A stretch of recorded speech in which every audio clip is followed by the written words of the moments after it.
Did Abbas just trigger the war prophesied in Obadiah 17? The world watched and wondered as Abbas addressed the United Nations, declaring the Oslo Accords were no longer binding.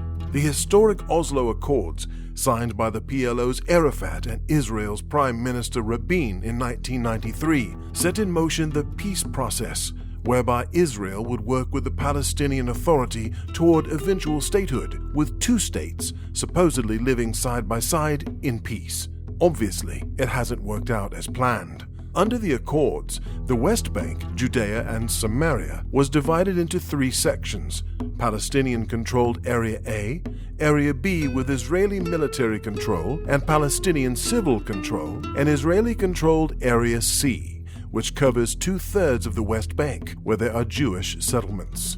Soon after the Accords were signed, the Al-Aqsa intifada began, with violence toward Israelis cited as the major cause of the plan's breakdown, though both sides have claimed repeated violations. While repudiating the Accords, Abbas didn't propose any tangible steps, such as dissolving the PA, which was created by them, but he's 11 years into his 4-year term as head.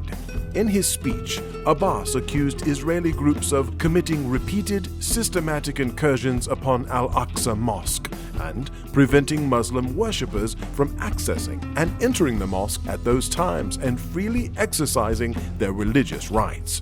He also called on Israel to cease its use of brutal force to impose its plans to undermine the Islamic and Christian sanctuaries in Jerusalem, for such actions will convert the conflict from a political to religious one, creating an explosion in Jerusalem and in the rest of the occupied Palestinian territory. This is disingenuous at best, since the conflict always had been based on religion.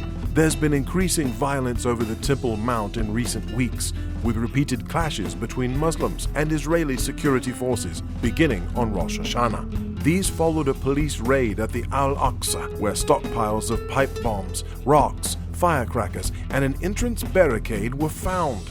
John McTernan points out that Abbas had warned of another possible intifada during these clashes, so his United Nations declaration may be seen as ramping up emotions for the war predicted in Obadiah 17 between the descendants of Jacob and Esau. Meanwhile, Israel is already facing threats from Russia over its plans to prevent Iranian forces from massing on the Syrian border. For more information, see facebook.com/John McTernan's Insights.